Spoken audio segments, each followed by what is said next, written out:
단 하나의 예외도 없이 순매도세를 쏟아냈다. 5년간의 이 코스닥 지수 추이를 봤는데 공통점이 있습니다. 연말로 갈수록 대주주 양도소득세에 대한 우려가 커지고 있습니다. 내년 4월부터 대주주에 해당되는 요건이 종목당 10억 원에서 3억 원으로 하향 조정되는데요.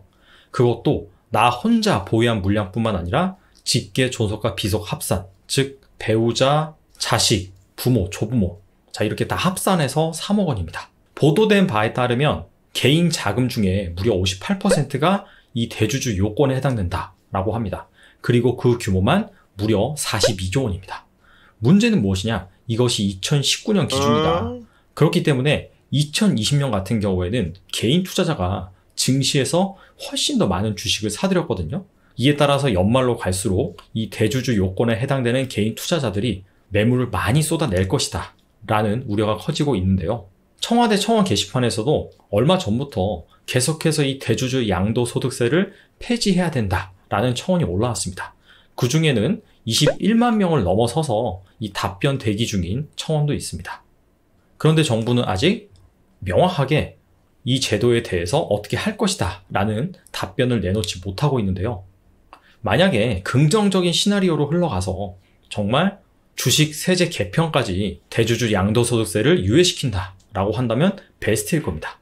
하지만 투자자 입장에서는 이 긍정적인 시나리오만 기다리면 안 되겠죠. 만약에 부정적인 시나리오, 정부가 양도소득세를 유예시켜주지 않고 현행 3억 원으로 계속해서 유지를 한다 라고 한다면 분명히 주식시장에 미치는 충격은 불가피할 것으로 예상이 됩니다.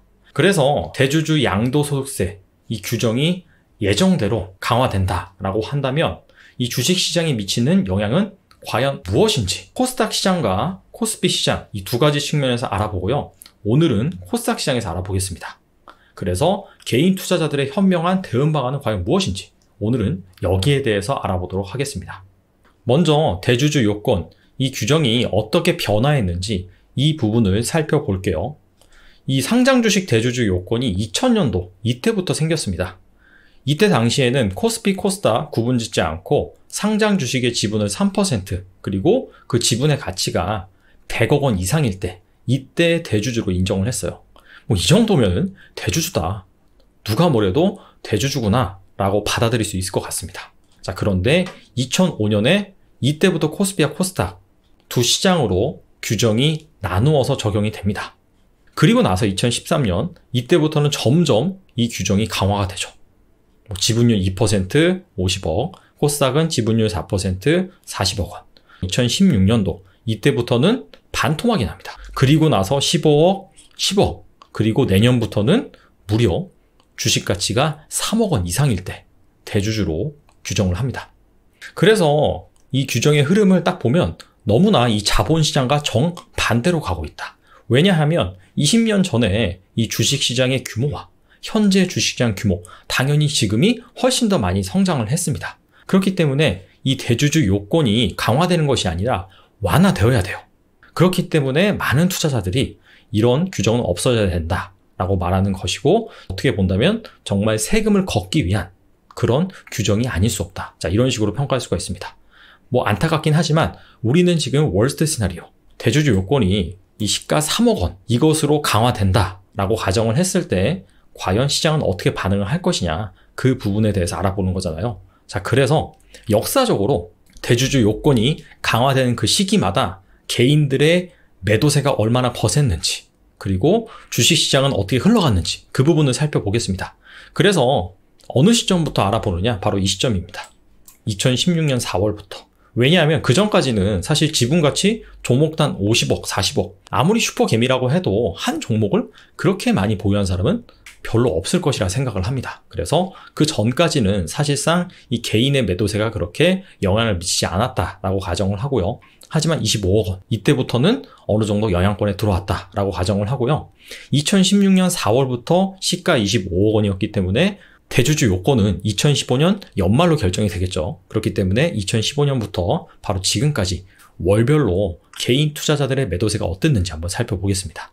그래서 월별 코스닥 주체별 순매수 규모입니다.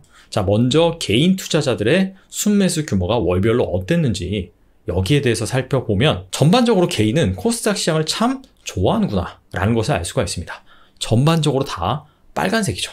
이 빨간색이라는 것 자체가 그만큼 순매수를 많이 했다라고 볼 수가 있습니다. 거의 없어요. 사실 순매도하는 그런 월 같은 경우에. 근데 공통적인 것은 무엇이냐? 바로 12월. 자, 보시다시피 12월에는 단 하나의 예외도 없이 순매도세를 쏟아냈다. 이것이 바로 이 대주주 요건에 해당될까봐 그 전에 미리 선제적으로 주식을 팔아치웠기 때문이죠. 그렇다면은 같은 기간 기관이나 외국인의 매도세, 매수세는 어땠느냐? 먼저 기간을 볼게요. 기간은 개인 투자자와 정말 정반대인 것을 알 수가 있습니다. 전반적으로 다 파란색이죠.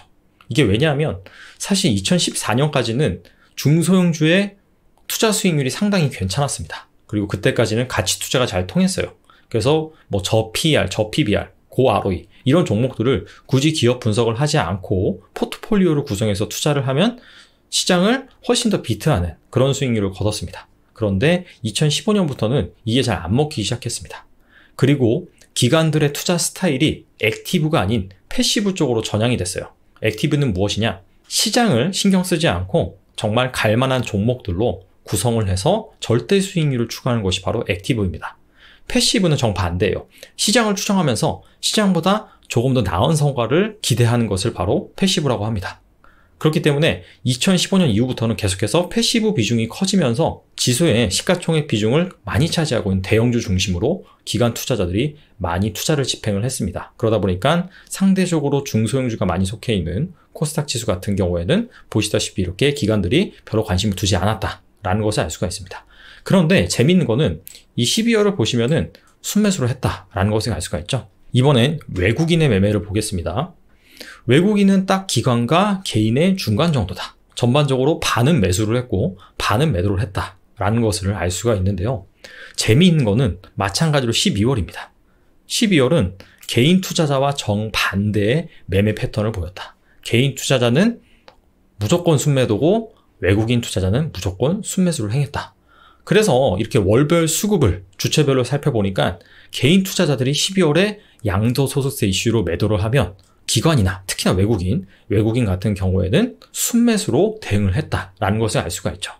그래서 월별 코스닥 지수의 상승률을 살펴보면 사실 12월에 그렇게 부진하지 않습니다. 2015년 같은 경우에는 한 0.9% 하락을 했고요. 2016년에는 오히려 거의 6% 올랐고 17년엔 3.5% 그리고 19년엔 오히려 거의 6% 가까이 상승한 것을 알 수가 있습니다. 그래서 원래는 이 개인 투자자들의 매물이 많이 쏟아져 나와서 지수가 하락을 해야 되는데 그 부분을 기관이나 외국인이 떠받드는 그런 흐름이 나오다 보니까 12월에 굳이 코스닥 지수가 이렇게 부진하진 않았다라고 우리가 알 수가 있습니다. 그런데 이거는 월별로 보는 거잖아요. 그래서 이 일별로 주가 추이가 어땠는지 그 부분을 살펴볼 필요가 있을 것 같아요. 그래서 한 10월부터 12월까지 2015년부터 2019년까지 이 코스닥 지수가 일별로 어떤 흐름을 보였는지 이 부분을 한번 살펴보겠습니다. 10월부터 12월이니까 4분기죠. 연도별 4분기 코스닥 지수 추이를 보는 거예요. 2015년에는 한 12월 초까지는 뭐 전반적으로 그냥 박스권이었죠. 그러다가 한 12월 중순을 넘어서면서 갑작스럽게 지수가 694에서 630, 즉 9.2% 하락을 했습니다. 2016년 같은 경우에는 10월 달부터 계속해서 흘러내렸습니다. 한 12월 중순까지. 그래서 이 기간에 한 16% 하락을 했어요. 그런데 575를 찍고 나서 그 다음부터는 이렇게 반등하는 흐름이 나왔다. 그리고 2017년, 이때는 전반적으로 오히려 2016년과 반대 흐름이 나왔죠. 그래서 한 11월 말까지 이렇게 상승을 했다가 12월 중순 정도 되니까 또 갑작스럽게 한 7% 정도 빠졌다가 다시 반등하는 흐름이 나왔고 2018년에는 이때는 사실 시장이 좋지 않았습니다. 그래서 이때는 진짜 어마어마하게 많이 하락했어요. 10월달 이때부터 한 11월 중순까지 무려 코스닥 지수가 한 23% 정도 하락을 했죠. 그리고 이때는 막판에 그다지 반등하지도 않았습니다. 그리고 마지막 2019년도 같은 경우에는 10월달부터 한 11월 말까지는 전반적으로 양호한 흐름을 보였죠. 한 620부터 670까지 계속해서 오르다가 마찬가지로 12월 한 중순까지는 또 많이 하락을 했습니다. 그래서 이 기간에 한 8.1% 하락을 했다라는 것을 알 수가 있습니다. 자, 5년간의 이 코스닥 지수 추이를 봤는데 공통점이 있습니다. 한 12월 초부터 중순까지는 지수가 어느 정도 하락을 했다는 거예요. 물론 좀 차이는 있어요. 2016년 같은 경우에는 계속해서 하락했고, 근데 결과적으로 한 12월 중순 정도 되니까 그때 바닥을 다지고 이제 반등을 했다. 그리고 17년 같은 경우에도 시장이 좋았는데 한 12월 한 중순 말로 가면서 약간 조정을 받았다가 또 막판에 다시 반등하는. 그리고 2019년 같은 경우에도 전반적으로 좋았다가 또 12월 중순까지 또 안 좋아졌다가 막판에 또 반등하는 그런 흐름이 나왔습니다. 그래서 사실상 시장이 그냥 많이 안 좋았던 2018년을 제외하고는 나머지 4년 같은 경우에는 한 12월을 넘겼을 때 그때부터 전반적으로 조정이 좀 나왔고, 하지만은 또 다시 중순을 넘겼을 때는 빠르게 반등하는 그런 흐름이 나왔다라는 것을 알 수가 있습니다. 그래서 정리를 해보면 앞서서 주체별 수급을 살펴봤을 때 개인들이 12월에 많이 매도를 하고, 반면에 기관이나 외국인, 특히나 외국인 같은 경우에는 개인들의 매도세를 다 받아서 순매수세를 기록을 했잖아요. 결과적으로는 12월 말로 갈수록 반등하는 흐름이 보였다라는 것을 알 수가 있습니다. 그래서 월별로 이렇게 코스닥 지수 변동률을 살펴보면 12월에 그다지 나쁘지 않았다라는 것을 우리가 알 수가 있죠. 자, 그래서 정리를 해보겠습니다. 월별로 코스닥 지수의 변동률을 살펴보면 12월에 딱히 부진하지는 않았다. 그런데 그 이유가 우리가 일별로 코스닥 지수를 살펴보니까 이 12월에서 12월 중순쯤에는 분명히 이렇게 전반적으로 조정이 나왔습니다. 자, 하지만 12월 말로 갈수록 다시 빠르게 반등하는 흐름이 나왔거든요. 그렇기 때문에 월별로 딱히 코스닥 지수가 부진하다라는 느낌을 받지 못했죠. 그 이유가 무엇이냐? 바로 개인이 매도세가 나올 때 외국인과 기관이 그걸 다 받았다라는 것이죠. 왜냐하면 이거는 펀더멘탈적인 이슈가 아니라 수급에 대한 이슈입니다. 그렇기 때문에 그 부분을 외국인과 기관이 노렸다는 것을 알 수가 있습니다. 근데 올해는 좀 다르긴 해요. 왜냐? 올해는 개인들이 너무나 많이 샀습니다. 예전보다는 분명히 더 많은 물량이 나올 가능성이 있습니다. 그래서 거기에 따라서 분명히 이렇게 지수가 흔들릴 수 있고 변동성이 커질 수 있지만, 이 부분은 앞서서 말씀드린 것처럼 수급 관점이잖아요. 그렇기 때문에 외국인과 기관이 그렇게 개인들이 펀드멘탈과 무관하게 수급 관점에서 매도세를 쏟아낸다라고 한다면 예전과 마찬가지로 이렇게 받지 않을까. 그래서 여러분들이 투자에 임하실 때 이런 수급 관점에서 여러분들이 너무나 휘둘리지 마시고, 오히려 내가 전망을 상당히 좋게 보는 주식이 있다라고 한다면, 대주주 요건 때문에 매도세가 많이 나오면서 주가가 많이 하락을 한다라고 한다면 뭐 기관이나 외국인처럼 분할 매수 관점에서 접근해보는 것도 뭐 개인적으로는 나쁘지 않다라고 생각을 합니다. 다음 시간에는 과연 코스피 지수 역시 코스닥 지수와 마찬가지로 이 대주주 요건 때문에 개인들의 물량이 많이 나왔고, 이에 따라서 기관이나 외국인 이쪽 매수세가 많이 유입을 해서 코스닥 지수와 비슷한 흐름을 보였는지 아니면은 차이가 있는지, 거기에 대해서 알아보겠습니다. 오늘 여기까지 하겠습니다. 감사합니다.